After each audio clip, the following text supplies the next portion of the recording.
आप देख रहे हैं यहाँ पर तमाम वकील प्रोटेस्ट कर रहे हैं। उनकी सबकी एक ही मांग है कि मनन मिश्रा जो बीसीआई के चीफ है उन्हें अपने पद से इस्तीफा दे देना चाहिए। हमारे साथ द्वारका कोर्ट से मनोज कुमार सिंह जी जो वरिष्ठ अधिवक्ता हैं, उनसे जानते हैं कि आखिर आप लोग बीसीआई चीफ यानी मनन मिश्रा का इस्तीफा क्यों चाहते हैं सर? देखिए, मिश्रा जी वैसे बार काउंसिल ऑफ इंडिया के चेयरमैन हैं और बार काउंसिल ऑफ इंडिया जो है कि पूरे देश के वकीलों की वो गार्जियन की तरह है, इनके सर अंडर आते हैं। तो ये जो इस समय जो है कि फिलहाल जो स्थिति जो उपजी हुई है मनन मिश्रा जी के वक्तव्यों से, मिश्रा जी के कार्यों से, उस सारे वकील जो है नाराज हैं, वो असंतुष्ट हैं। अब उस असंतुष्टि के कारण वो लोग आए हैं कि इनका इस्तीफे की डिमांड कर रहे हैं और इनका टेन्योर भी खत्म हो गया है और इनके कार्यों से संतुष्ट भी नहीं है, क्योंकि वकीलों के साथ अब देखते होंगे कि थानों में आए दिन जो है ना कि वो वकील पुलिस वालों के साथ टसल चल रहा है, ठीक ना। तो ये एक बहुत ही बड़ा जो है कि वो है कि जो एक ही सिस्टम में रह करके दो लोग आपस में दो एंटिटी लड़ रही है और दोनों में बात नहीं बन रही, समन्वय नहीं बैठ रहा है, तो कानून का नुकसान हो रहा है। और ऐसे में मनन मिश्रा जी को चाहिए था कि कानून में कैसे सुधार किया जाए, इन सब मुद्दों को लेना चाहिए था। वकीलों के प्रोटेक्शन का मुद्दा लेना चाहिए था, ठीक है। वह और सुधार जो है कानून में कैसे किया जाए, वेलफेयर के काम कैसे किया जाए, वकीलों में जो है कि कानून के बारे में सोचना चाहिए था। ट्रेनिंग जो नए बच्चे आ रहे हैं उनके ट्रेनिंग के बारे में इनके बारे में न सोच करके वो राजनीति में घुस चुके हैं और राजनीति इस समय जो है कि बार काउंसिल ऑफ इंडिया के हवाले से उनको नहीं करना चाहिए था। उन्होंने नालसा का अभी घटना घटा, उन्होंने तुरंत जो है ना कि आनन फानन में ऑर्डर पास कर दिया, उसको वापस भी ले लिया, माफी भी मांग ली। तो इससे तो उनका इंटेंशन खास साफ जाहिर होता है कि इंटेंशन सही नहीं था और ऐसे इतने बड़े पोस्ट पे रह के, रिस्पॉन्सिबल पोस्ट पे रह के उनको ये सब काम नहीं करना चाहिए था। हमारी तो यही आशा है कि वो इस पोस्ट से रिजाइन करेंगे और आने वाले जो चेयरमैन होंगे वो वकीलों के बारे में और कानून के बारे में ये थोड़ा सोचेंगे, जिससे जो है कि हम लोगों का स्तर बढ़े, क्योंकि आपको भी पता है कि हम लोग पूरी दुनिया में 108वें नंबर पे हैं। इतनी हमारी खराब कंडीशन है। कम से कम ये इतना बड़ा देश, हम आगे बढ़ रहे हैं तो हमको हर जगह हर फील्ड में बढ़ना चाहिए ना।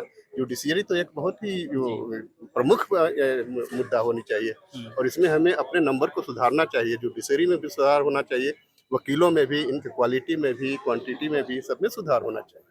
तो कैसे क्या मनन मिश्रा जो बीसीआई के चीफ हैं उनकी तरफ से किसी तरह अभी बातचीत का प्रस्ताव या उनकी कमेटी की तरफ से कोई प्रस्ताव आया है? अभी कमेटी की तरफ से प्रस्ताव आया या वाइस चेयरमैन जो है उन्होंने हमें भेजा कि आप हमसे बात करने आइए, लेकिन सारे वकील लोग सारे एकमत हुए कि नहीं, हम लोग वाइस प्रेसिडेंट से नहीं बात करेंगे, वाइस चेयरमैन से नहीं बात करेंगे, हम लोग वो चेयरमैन से ही बात करेंगे। वाइस चेयरमैन का क्या नाम है?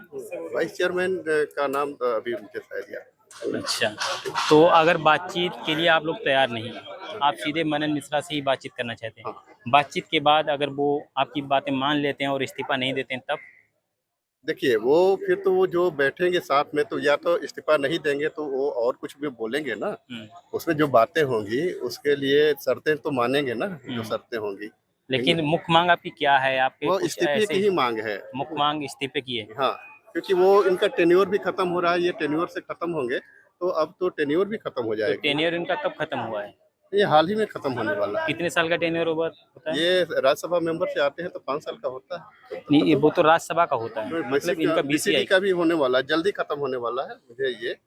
लेकिन ये तो 14 साल से बता रहे हैं 14 बीसीआई। तो बार-बार जो है कि आप इलेक्ट हो जाइएगा, जैसे 5 साल का टेन्योर होता है जी। एक, तो हर 5 साल बाद टेन्योर पे जो है कि सिलेक्ट हो जाइएगा। मतलब एक टेन्योर 5 साल का होता है 5 ईयर बीसीआई का का। होता है, हाँ। तो अच्छा। ये 1 साल बाद जल्द खत्म होने वाला है ना, 14 तो जी। पूरा हो जाएगा, ये 15वें में ही चल रहा है ना, तो तुरंत ही खत्म होने तो कुल वाला है। मिला के ये 3 टेन्योर रहे हाँ, हैं, तो 3 ये टेन्योर तीसरा इनका है। हाँ, तीसरा तो है। इसकी कुछ कमेटी या कुछ वो होता होगा ये जैसे कि इलेक्शन चुनाव का? होता है, इलेक्शन होता है। क्या इलेक्शन की प्रक्रिया क्या होती ये है? इलेक्शन के पूरी जितने भी देश के जितने भी बीसीडी है ना, ये बार काउंसिल है, ठीक है, bar council Uttar Pradesh bar council मध्य स्टेट बार प्रदेश जी, काउंसिल स्टेट बार जितने हैं, काउंसिल जी। वहाँ से मेंबर चुन करके आते हैं और वो मेंबर जो है ना कि इलेक्ट करते हैं। एक बार काउंसिल में एक स्टेट बार काउंसिल लगभग कितने मेंबर होते हैं? वो उसमें कम से कम 3 से 4 लोग चुन के आते हैं। एक स्टेट से 3 से 4 लोग, मैक्सिमम 4 लोग चुन के आते हैं। हाँ, उसमें 4 से किसी में एक, उसकी स्ट्रेंथ के ऊपर डिपेंड करती है। उत्तर प्रदेश में कितने हैं बार काउंसिल?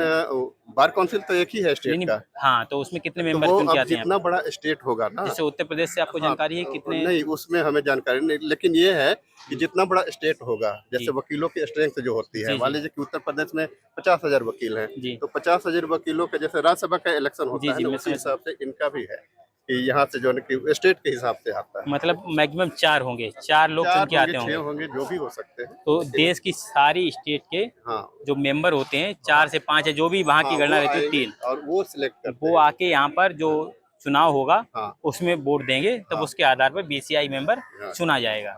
ये प्रक्रिया है। ये प्रक्रिया है। अच्छा, तो और क्या मांग है सर? जिस तरह से प्रोटेस्ट देख रहे थे, जिस तरह से होना चाहिए, अभी मैंने और भी वकीलों से बात ये की, तो वो कह रहे अभी थे कि प्रोटेस्ट, काफी लोग आए ये नहीं हैं। प्रोटेस्ट तो ये जो है ना कि ये कच्चे है, यानी कि अभी तो इनिशियल लेवल पे जर्मिनेशन, जी जिसको जर्मिनेशन बोलते हैं कि भाई हमने सीड डाला है, तो सीड डाला है तो जर्मिनेट हुआ है, अब धीरे धीरे धीरे धीरे बढ़ेगा, ये पौधा बनेगा, फिर पेड़ बन जाएगा, पेड़ बनेगा, फिर उसके बाद बरगद बन जाएगा। तो ये तो इनिशियल स्टेज है ना। तो कुल मिला के आपका मतलब है कि मनन मिश्रा का इस्तीफा जरूरी है। हाँ, उसके उसी के लिए तो डिमांड कर रहे हैं लोग। Thank you.